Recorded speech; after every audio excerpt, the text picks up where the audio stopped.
It's LaDonna Harvey here from Kogo with Corky of Corky's Pest Control. Hey Corky, I hear we have a spider in town that is cause for concern.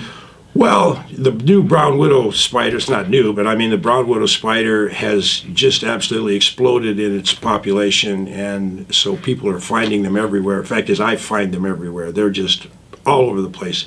It's actually the worst spider season that I have seen since I've been in business, which is 46 years now. Wow. That I've been here doing business as Corky's Pest Control, and I've never seen an outbreak of spiders like this before ever. What do you think's caused this?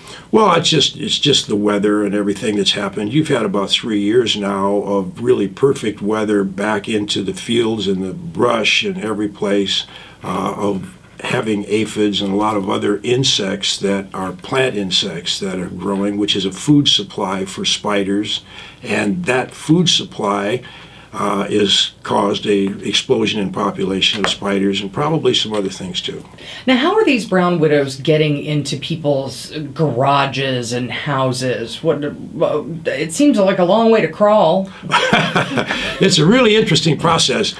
After they hatch out from the egg sac, they crawl to the highest place that they can find, and they start spinning a silken thread, and they actually let the breeze blow it up in the air. And as soon as it's long enough, the breeze will pick up this little teeny spiderling, and they'll float away in the wind. And then when it comes to a dead spot in the wind, or for some reason that they come down from the breeze, then they'll stop and they'll build a new webbing and start feeding wherever that happens to be. Now, if it happens to be that a person leaves their garage door open all day, then that's just a dead spot for the air, and that's why you find black widow spiders, and you will now find brown widow spiders in that spring area next to your garage doors, because that's the dead space. Then they crawl to the nearest shadow, and that's where you find them a lot. But they're all over the shrubs and plants and everything. The brown widow is a little different than the black widow. You don't find the black widow as often in the shrubs and plants, but the brown widow is about 3/4 of the size of the black widow, and it eats smaller insects generally. And the black widow is liable to eat a cricket or anything like that, whereas the brown widow is going to prey on smaller insects. You're going to find it more in the shrubs and plants than you do the black widow. What's the difference between the biting of the two? Because I understand the poison in the brown widow is actually stronger, but you may not see a greater effect.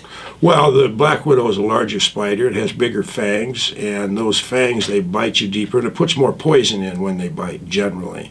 Where the brown widow, even though the poison is bigger, it has smaller fangs, and it generally isn't going to bite as deep, and it's generally not going to put in nearly as much poison as the black widow does. So, who is most at risk when they're bitten by these spiders? Because I'm a perfectly healthy 5'9" adult.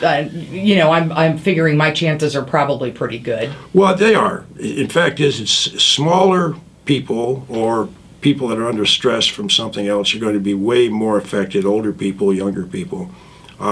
Poisons affect people by body weight generally, but if you're bitten by a spider, you got to go see a doctor, because you don't know. Everybody has a different system. Your system, my system, is completely different. I could be bitten by a spider or a brown widow or a black widow and maybe not even faze me, where somebody else that's duplicate of me may be bitten and they may be affected dramatically. So if you're bitten by a spider, go see a doctor. And then after you've done that once, then you're going to know about it. And so I'm thinking that probably people who have small children with this spider explosion, because, you know, kids, they want to touch everything, they want to put it in their mouth, that I would be very concerned. Well, yes, the black widow spider especially, because kids put their hands in the spider webs, and of course that black widow spider is lightning. They come out so fast you wouldn't believe it, and they protect their web, and especially if it has egg sacs in it. The brown widow spider is not as protective of their egg sac, and generally speaking, they're going to drop down and play dead, and so you probably aren't going to be bitten nearly as often. If you had the same number of spiders, you're not going to be bitten as often by a brown widow as you will a black widow. But you're going to end up with 10 times the amount of brown widows that you have black widows. You know, come November this year, you're going to have people know what a brown widow looks like, because it's got an orange hourglass on the belly, and it's multicolored or brown a lot of times, where the black widow is jet black with a red hourglass on their belly. It's easy to tell the difference when you see the two. Yeah, if you want more information on the widow spiders, just come to our website, corkyspestcontrol.com. There's lots of information there and what you should do about them. But get those landscapes treated come fall. It's a must, really. You got to make sure you take care of your landscapes.